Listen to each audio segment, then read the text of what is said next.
Yo quisiera, presidente, que se pusiera, no, sí, no, que no todavía no se ponga la presentación. Deme un segundito. Organizamos un poquito acá las notas para estar totalmente organizada antes de que me cuenten el tiempo. Bueno, presidente. Primero, digamos, es un momento importante de este consejo. Esto no es una discusión menor y por eso saludo con mucho respeto a la administración distrital, también a las concejales y a la ciudadanía. Es una lástima, presidente, que este no sea hoy el tema principal de conversación de la ciudad, porque realmente aquí estamos hablando de temas absolutamente estructurales. Nosotras en nuestra bancada hemos hecho un análisis lo más riguroso posible de este muy extenso proyecto y personalmente buscamos ver tres temas principales de forma transversal. El primero, cómo aborda este plan a 14 años la posibilidad de enfrentar estructuralmente en lo que le compete la emergencia climática. Lo segundo, cómo este instrumento favorece o no el derecho a la ciudad. Y tercero, cómo fortalece la gobernanza, que en muchos aspectos le cuesta trabajo a la institucionalidad ejercer en una ciudad tan diversa y compleja. Quisiera decir que si estamos ordenando el territorio, deberíamos por lo menos definir qué entendemos por territorio. Y considero que no solamente un espacio geográfico, sino que realmente es la producción del sentido que las personas le dan al lugar que habitan. Y cuando las comunidades hablan de defender sus territorios, no están solamente hablando de un lugar geográfico. Y creo que este POT se estrella allí entre una lógica técnica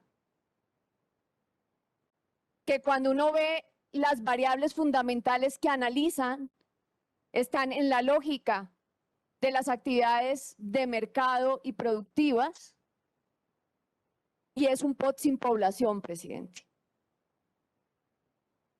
Porque como nos lo dijo y nos lo escribió, leí, quiero decirle a la ciudadanía que todo lo que nos llegó lo leí personalmente. Y me conmovió especialmente esta carta que escriben miembros de la Junta de Acción Comunal de los barrios Villa Javier, Las Brisas, Antonio Nariño Sur, Santa Ana Sur, Calvo Sur, Modelos. Especialmente este párrafo, presidente. Queremos decirle a la Secretaría de Planeación Distrital que a sus capas técnicas les falta el sentimiento y la memoria de nosotros, sus habitantes, nuestras calles, nuestro patrimonio material. Estos son una parte clave de la historia de la ciudad, del ladrillo y de la vecindad. Este pedazo que da inicio al Gran Sur de Bogotá es también la historia de todos y todas.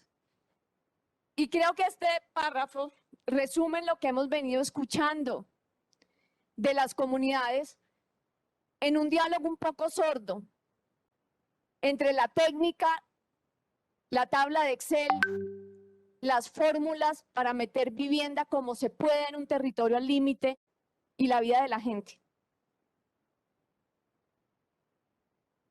Desafortunadamente hoy, después de haber revisado las intervenciones del Cabildo, las cartas que nos han llegado, ni los gremios, ni las comunidades, ni los académicos que participaron de este debate sienten que este documento está terminado. No es que no compartamos sus objetivos, no es que no compartamos la urgencia de que se renueve la norma urbana en la ciudad de Bogotá, sino que desafortunadamente el afán, porque concejal La Serna, usted que presidió casi desde el principio del año 2020 esa comisión accidental del plan de ordenamiento territorial, al unísono dijimos que era imposible hacer un POT en 7 meses, como lo proponía en ese momento la secretaria Adriana Córdoba. Desafortunadamente, concejal, eso fue lo que terminó pasando y desafortunadamente por eso este resultado, que si bien nunca va a tener una legitimidad porque esto no es solo un proceso técnico, sino profundamente político, sí debe contar por lo menos con un mínimo de legitimidad y de sentir que independientemente si estamos de acuerdo o no, por lo menos lo que se está decidiendo está social y técnicamente sustentado y tiene soporte. Y encontramos múltiples vacíos y desaprovechamiento de oportunidades en este POT. Quiero empezar, presidente, hablando de la cifra que todavía para mí es alucinante, que dio las proyecciones del DANE sobre lo que se requiere de vivienda en esta sabana de Bogotá. 1.067.000 viviendas. Cuando hoy Bogotá tiene construidas, o por lo menos son 2.2 millones de hogares, no sabemos el número de viviendas, pero 2.2 millones de hogares.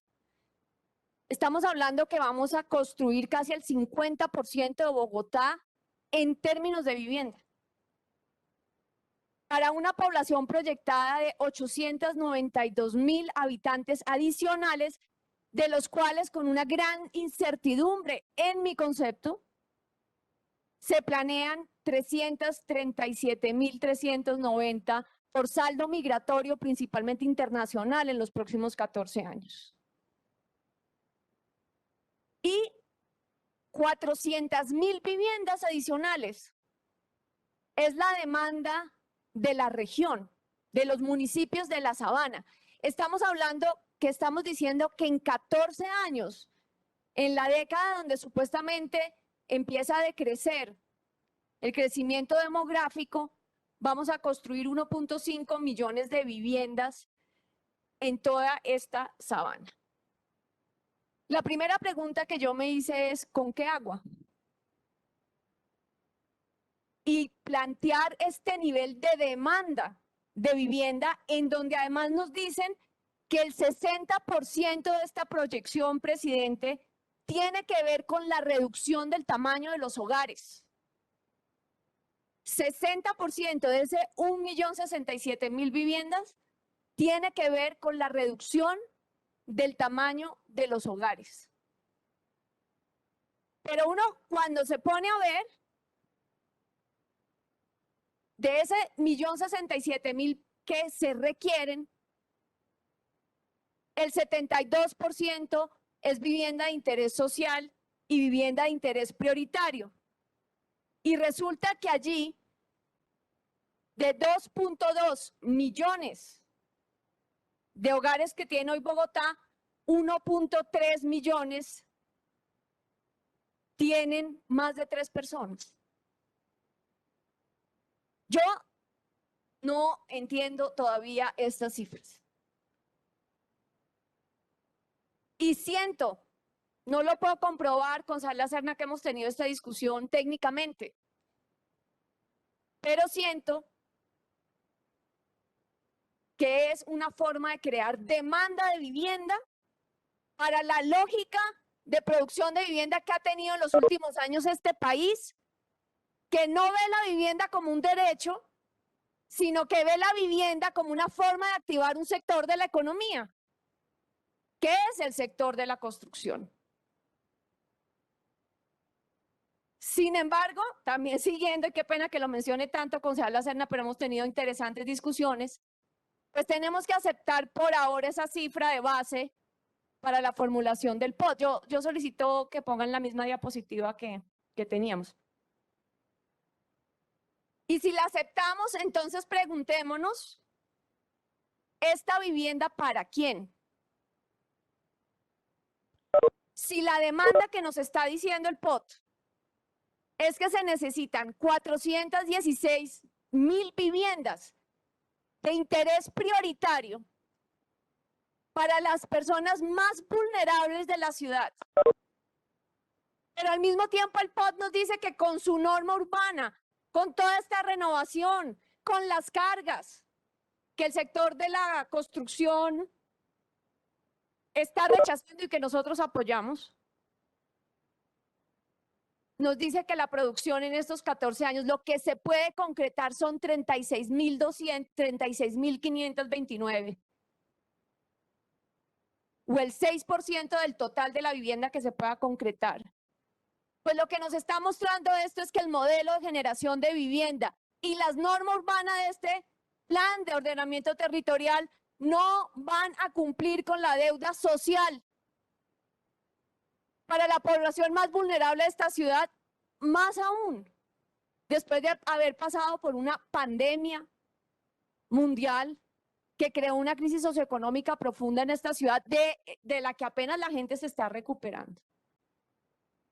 Y el 1.067.000 viviendas solo se va a poder concretar, y no es poquito, es muchísimo, 589.182, de las cuales ya acepta la administración en sus cifras del POT que por lo menos 160.000 van a tener que ir a la Sabana de Bogotá.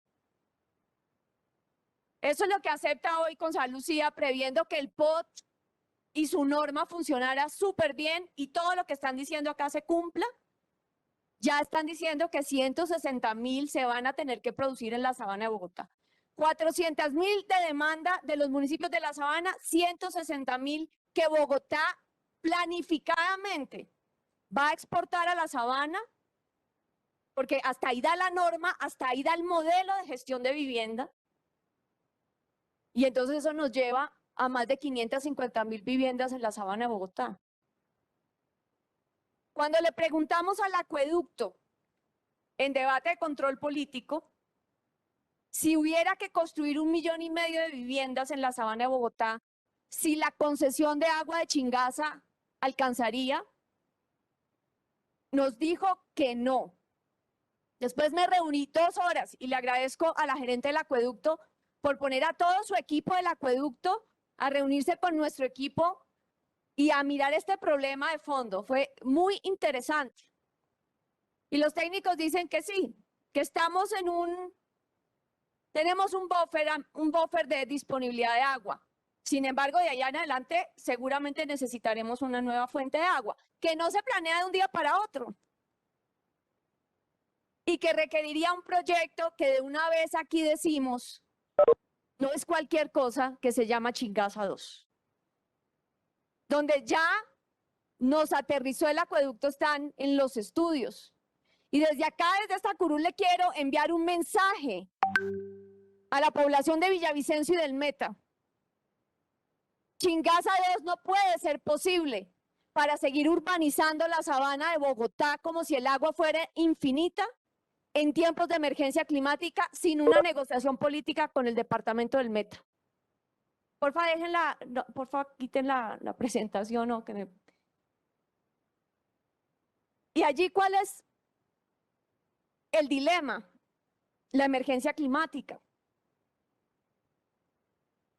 Textualmente, el acueducto nos dijo, año que no tengamos el promedio de lluvias para llenar el embalse en Chingaza, siguiente año hay razonamiento en Bogotá. Casi que nos está diciendo, más o menos, cada año rezamos que haya el promedio de lluvias. Y allí hay un problema profundo, presidente. Esa agua de los páramos viene de la Amazonía. Hoy estamos en Glasgow y uno de los límites ambientales que ya se está sobrepasando mundialmente es la capacidad de absorción de carbono de la Amazonía y estamos ya llegando al punto de no retorno. Sin la humedad de la Amazonía no hay neblina en el páramo, sin neblina en el páramo no hay nacimiento de agua y no hay fuente de agua para toda esta montaña. Y lo mismo pasa con el Chocó biogeográfico. Hablábamos ayer con el profesor Gerardo Ardila. El acueducto nos dijo que están empezando los estudios de cambio climático, incluyendo el efecto de deforestación amazónica en Bogotá. Lo que celebro. Pero también el mismo páramo, al cambiar la temperatura, va a disminuir su capacidad de producción de agua. ¿Por qué traigo esto a colación en esta discusión del POT? Porque, presidente, no es viable una planeación donde seguimos proyectando la demanda como si el agua fuera infinita. Y ya estamos en una ventana donde hay tiempo para reaccionar, pero no va a durar mucho. Entonces, simplemente que el POT nos diga que en esta sabana hay que construir 1.5 millones de viviendas adicionales, es de verdad seguir planeando en un contexto de crecimiento como si no hubiera límites ambientales. Y a través de proposiciones, presidente, vamos a traer el concepto de límite ambiental al POT de Bogotá. Y el segundo problema estructural es el suelo, porque el suelo de la sabana tampoco es infinito, lo tocó hoy el concejal Carlos Fernando Galán. 1.5 millones de viviendas adicionales, ¿con qué vías, con qué equipamientos, con qué demanda de recursos, en qué suelo, en qué distribución y proporción, en el mismo territorio que se llama Sabana Bogotá? Porque la sabana es un solo ecosistema. Este POT no tiene concepción regional, no tiene visión regional, secretaria de Planeación. Porque es que no se puede pensar que la visión regional es ciega y cerrada del límite de Bogotá hacia adentro. Además, porque es imposible cumplir la demanda de vivienda al interior de Bogotá. Esta escala ya se nos salió de las manos y tengo una mala noticia, presidente. Claro que implicaría eso una gobernanza regional. Qué desafortunada esa ley estatutaria en el Congreso, que pone a los municipios en esa gobernanza a trabajar como si fueran grupos de trabajo por temas. No es una gobernanza del territorio. Acá necesitamos un plan integral para la sabana de Bogotá. Si no, presidente, podemos seguir formulando POTs sin ni siquiera una negociación política que deberíamos tener hoy en la discusión en Bogotá con los municipios. Pero como se inventaron la región metropolitana, que ni región ni área metropolitana, pues ¿cómo vamos a discutir de estos temas tan complicados? En el discurso, el POT dice que va a proteger la sabana de Bogotá, pero en la práctica no lo hace. Ahora, ¿con qué sí estoy de acuerdo, presidente? Estoy de acuerdo con frenar la expansión de Bogotá. Lo que pasa es que eso se queda corto si no hay una lógica regional. Porque sea vía la informalidad por la incapacidad de producir vivienda para los más pobres en la ciudad, al crear una demanda inducida que genera toda una movilización económica en la ciudad y sube los precios de la vivienda, o sea, porque el mercado informal y los tierreros, con un gravísimo problema de seguridad, sí van a ir a buscar esa población vulnerable. Y si, como dice el DANE, se va a repetir los 337.000 migrantes internacionales, pues es muy grave. Entonces, en conclusión, sin enfoque regional, Bogotá no se puede resolver en Bogotá. Y este POT en este momento se queda corto en ese planteamiento y pone en riesgo la sabana de Bogotá y sigue manteniendo la lógica de que tenemos agua y suelo infinito y que tenemos entonces que proyectar la planificación a partir de la demanda de vivienda proyectada, que va a inducir a una subida de los precios del suelo en la ciudad. Del suelo, no de la vivienda. Esto es un tema estructural que se debió debatir a fondo, presidente, con la región, es que con mucha capacidad.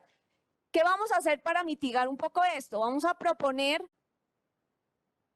la desconcentración del tratamiento de agua y la recirculación de agua en las nuevas actuaciones estratégicas para que por lo menos proyectemos dejar de seguir consumiendo el agua como si no tuviera fin, pasándola por nuestros inodoros del páramo al río Bogotá sin tratamiento y empezar a recircular el agua, cosa que si llegamos al 2035, el consumo de agua sea por lo menos igual al que tenemos hoy, a pesar del crecimiento poblacional, y bajemos la presión sobre la necesidad de nuevas fuentes de agua que pueden ser muy inciertas con emergencia climática. Lo segundo, vamos a fortalecer lo que dice la declaratoria de emergencia climática, que es la política de población y poblamiento. ¿Qué significa, presidente? Que hay límites ambientales en el crecimiento demográfico y se necesita una política integral a nivel de la región central, pero también a nivel del gobierno nacional, porque no es ambientalmente sostenible seguir sosteniendo 25% de la población en esta sabana y 30% del Producto Interno Bruto. Y vamos a fortalecer la propuesta del Código de Urbanismo, que, digamos, el POT lo trae, pero en las proposiciones vamos a fortalecerlo. Volvamos a la primera diapositiva. Entonces, el POT, ¿qué nos plantea ante este dilema? Nos plantea la renovación urbana. Y es una renovación urbana, siguiente diapositiva, en donde un porcentaje muy importante, casi 360.000 viviendas, 6.899 hectáreas, van a proceso de renovación urbana. Ahí habría entonces que decir, siguiente diapositiva, que sí estamos de acuerdo con la renovación urbana. No, siguiente, no sé, se fue. La siguiente, esa. Entonces decimos renovación sí, pero no así como lo plantea el POT. Esto que vemos en la foto es lo que pasa hoy en el barrio San Bernardo. Y la ciudadanía de Bogotá no está opuesta a la renovación urbana porque sí, sino porque ha sido un mecanismo de despojo, de gentrificación y de empobrecimiento de las zonas. Lo que pasa hoy en el barrio San Bernardo es un ejemplo dramático, pero lo peor es que estamos 3 años después repitiéndolo en la obra del metro, la primera línea del metro de Bogotá. Se compró el suelo, se demolió y hoy no se ha construido. Este es un edificio enfrente donde va a ser la futura línea del metro y al otro lado son lotes absolutamente vacíos que 3 años después no se ha construido y que son hoy unas ollas de tráfico de estupefacientes con un problema de seguridad en el centro de Bogotá y que se está repitiendo la situación en Kennedy. ¿Cuáles son los temas entonces que vemos de la renovación? Pongamos la diapositiva anterior.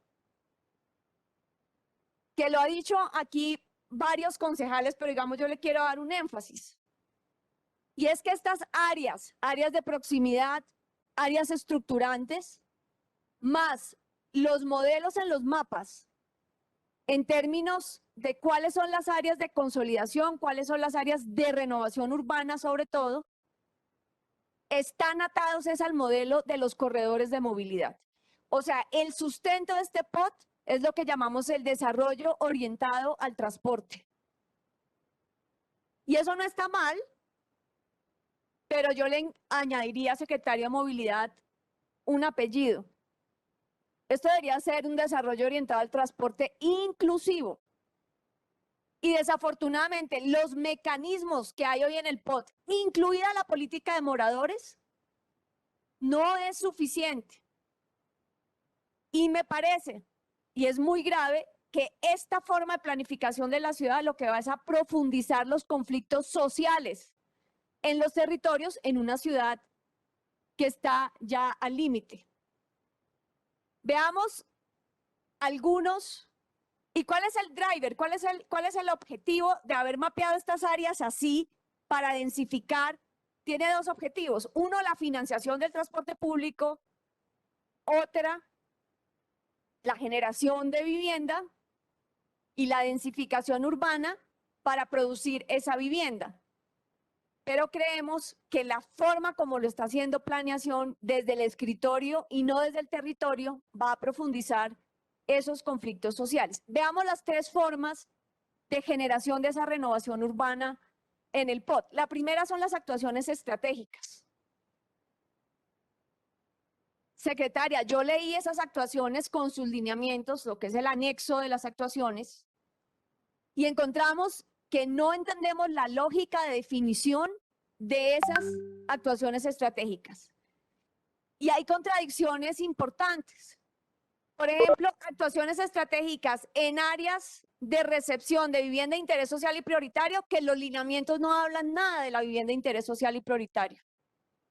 Actuaciones estratégicas como esta que vemos a la izquierda, que se llama Teleport Santa Fe, no tengo ni idea de ese nombre por qué, pero que pasa por encima del barrio Bella Suiza y donde se dice que va a haber vivienda de interés social y prioritario, y uno no entiende cómo demarcan esas líneas en un mapa, o lo que pasa en Barrios Unidos, donde ponen todas esas manchas en el mapa, pero uno no entiende cuál es la lógica de construcción de ciudad.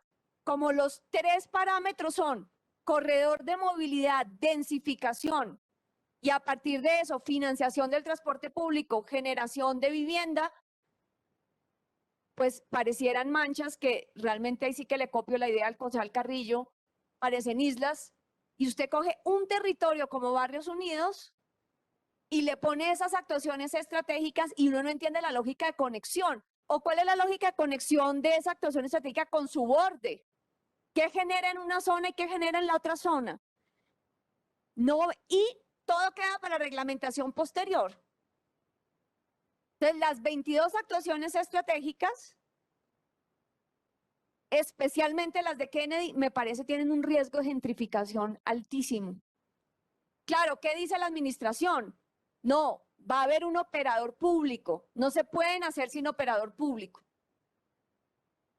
Pero creo que las salvaguardas que hay no son suficientes para evitar este altísimo riesgo de gentrificación. Y algo así parecido, o sea, muy agresivo en Barrios Unidos, muy agresivo en Kennedy, donde son 3 a 4 actuaciones estratégicas alrededor de esos corredores de movilidad, que me parece no es menor. Yo sí pregunto por la seguridad jurídica de los moradores y de los habitantes y de los residentes. Esa es lógica de poner líneas en el mapa. Y además cuando uno ve los lineamientos, secretaria, ¿sabe qué me sorprende? Cuando hablan de la caracterización socioeconómica, no hay nada de social, es económica. La actividad tiene una actividad productiva de no sé qué, tiene una actividad productiva de tal, los edificios, es pura infraestructura de economía y la gente. Es una zona de adulto mayor, es una zona donde hay niñez, es una zona donde la gente está empobreciéndose, es una zona donde la gente, ¿dónde está la gente en este POT?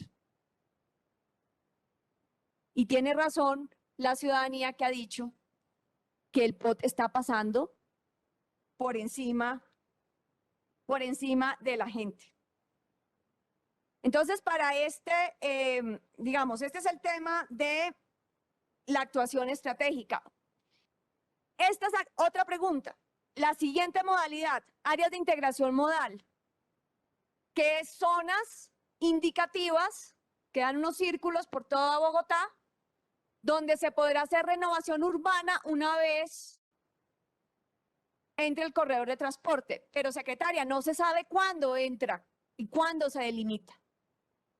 Y me parece que eso es un riesgo de especulación inmobiliaria muy grande. Sobre todo, secretaria de Movilidad, porque no es cierto. Ustedes mismos lo dijeron aquí hace 2 días, que al 2035 vayamos a tener 5 líneas de metro construidas, ni 20 corredores. Si nos va súper bien, financieramente, etcétera, tal vez la primera y la segunda, tal vez. Pero sin embargo, la norma urbana sí afecta cuando ustedes pasan esos corredores, sí termina afectando la situación de la norma urbana y la especulación del suelo alrededor de eso. Y lo que más me preocupa es que dejan que un decreto del alcalde defina cuándo entra, se define esa AIM. Vamos a pasar una proposición, secretaria, de que esto solamente se genere cuando la obra esté o en construcción o construida. Pero no cuando cualquier alcalde haga un estudio de factibilidad y después uno va a construir en cuántos años y empiezan a poner la norma urbana en funcionamiento y se empieza a densificar sin que haya norma urbana. Y allí yo llamo a un sinceramiento del POT. Una cosa, secretario de Movilidad, es que usted haga un plan maestro de movilidad y ponga allí esas proyecciones y la conexión del sistema que todavía hoy, como dijo el concejal Manuel Sarmiento, no está completo. No está técnicamente sustentado eso que ustedes están diciendo. Eso es una cosa. Pero otra cosa es que ustedes los dejen en el POT de 14 años cuando eso no va a ser viable. Yo llamaría a una reflexión a la administración que sinceremos el POT. En el plan maestro que ustedes están realizando, pongan toda la proyección a 20 años, a 30 años de lo que debería ser el sistema de movilidad. Pero en el POT con vigencia de 12 años, pongan las obras que se van a hacer y cómo afectan el suelo para concentrar los esfuerzos. Ese es otro tema que yo no encuentro, presidente, en este POT. No encuentro priorización de las obras. Es muy bonito decir, vamos a reverdecer a Bogotá y poner la lista de todos los parques de Bogotá que vamos a reverdecer. ¿Cuál es la prioridad? Es muy bonito decir, secretario de Ambiente, vamos a restaurar la estructura ecológica y poner todas las hectáreas de humedal y todas las hectáreas de corredores hídricos que existen en Bogotá. En serio, en 12 años, ¿qué es lo que vamos a hacer?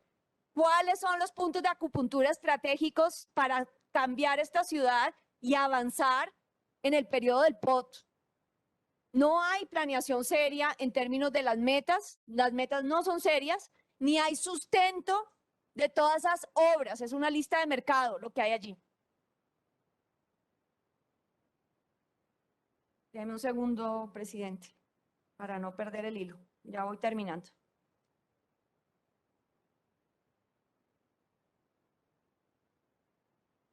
Bueno, sigamos. Ese era el tema de las áreas de integración modal. Ahora las áreas de renovación urbana, la norma urbana para esas áreas de renovación es sumamente agresiva. Entonces, generamos una norma muy agresiva y luego una política de moradores para mitigar el impacto. Yo no estoy de acuerdo con esa lógica de planificación. Yo creo que hay que fortalecer es el poder público en la capacidad de construcción de ciudad.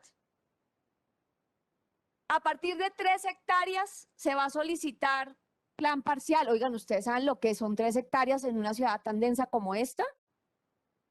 O sea, un constructor acumula 3 hectáreas, eso es una cantidad de suelo, y empieza a hacer un proyecto sin determinantes ambientales, sin planes de manejo de tráfico, sin cómo conversa ese proyecto, a partir de la licencia con el curador. No estoy de acuerdo con ese nivel de liberación del plan parcial. En consolidación, en área estructurante, se acumula una manzana, entonces toda la norma de renovación aplica. Y allí precisamente es donde está la queja de los barrios que se han manifestado, de Santa Ana, de Modelia, de Bella Suiza, de La Cabrera, del Chicó, del Polo, de la Castellana. Consolidación debe ser consolidación. Ah, usted acumuló 1 hectárea para consolidación, listo, haga el perfil del barrio, para no empezar a tener hongos de edificios apareciendo y dañando las dinámicas de los barrios. Ah, que queremos ponerle cargas, listo, pongámosle cargas a ese perfil. Y estamos proponiendo que no pueda haber expropiación a favor de terceros en consolidación. Porque si no es una renovación escondida. Y si consolidación es consolidación, consolidación es para que respetemos el derecho a la ciudad construida y el derecho al territorio de la ciudadanía que vive allí y que ha construido ese territorio y ese sentido social del territorio. Y entonces, ¿qué es lo que cuestionamos en el fondo? Y vamos a hablar de la gobernanza. El modelo, Concejala Susana lleva 35 minutos. Le ruego que voy redondeando. redondee la idea. Sí. ¿Cuál es el tema, presidente? La lógica de gobernanza sobre la ciudad. ¿Qué significa esto? Que estamos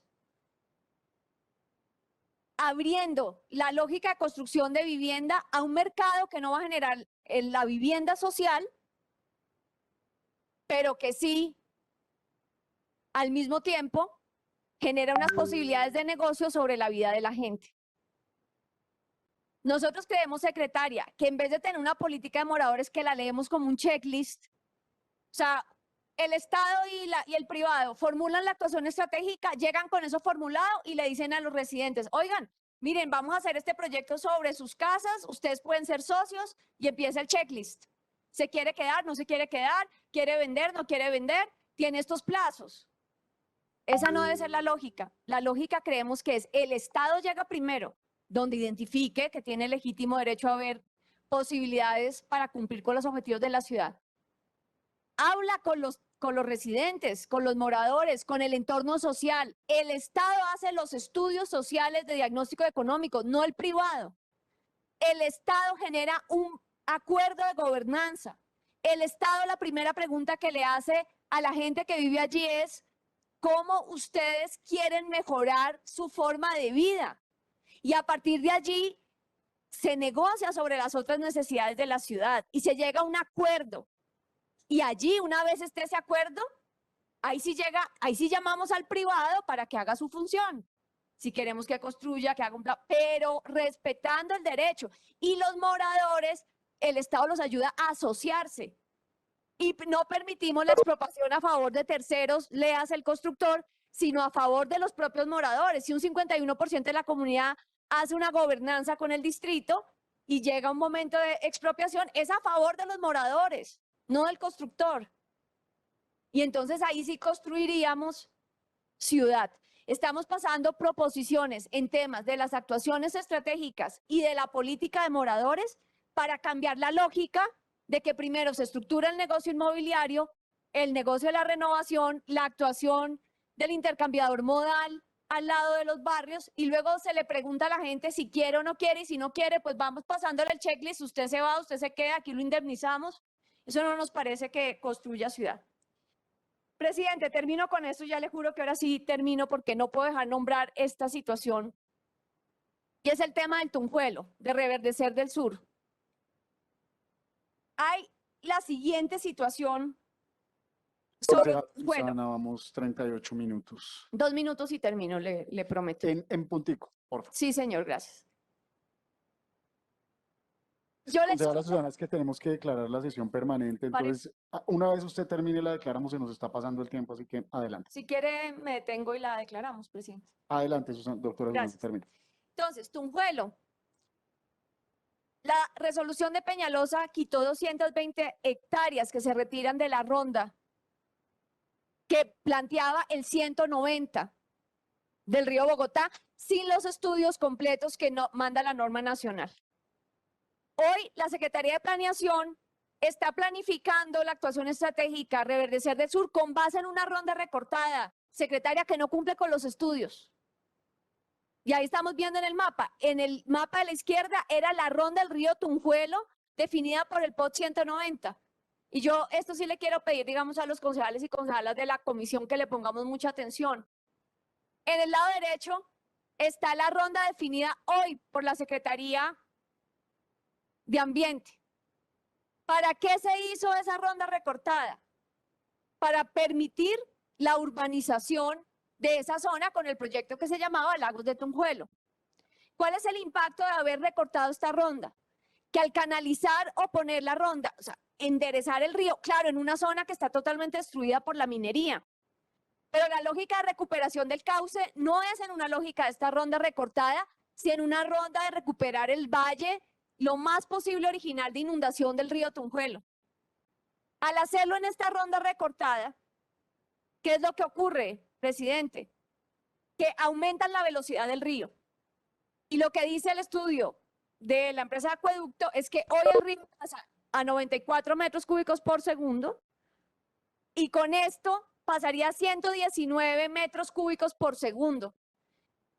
Primer punto. Segundo punto, todo ese terreno ha sido rellenado con materiales que no se han asentado. Duran 25 años por lo menos los materiales en asentarse, porque están cerrando, haciendo el cierre minero. En esa zona que es de acuífero, entre que se asiente el material, eso se puede llenar de agua y crear un suelo con muchísima inestabilidad. En 1970, el alcalde Carlos Albán Holguín ordenó mover los barrios que estaban allí y construir un parque popular. Hoy las personas de las comunidades que han padecido vivir al lado del Tunjuelo, a pesar de la presa de Cantarrana, pero con emergencia climática tenemos que ser serios, están solicitándole a este consejo no aprobar y vamos a pasar una proposición supresiva a la actuación estratégica. Muchas Porque gracias. quede claro que no se pone vivienda en esa zona. Presidente, vamos a ir dejando nuestras proposiciones en el debate sobre capellanía, estructura ecológica principal, residuos y otros muchísimos temas que se nos quedaron en el tintero con este tiempo, pero gracias por su generosidad Gracias. y por su tiempo.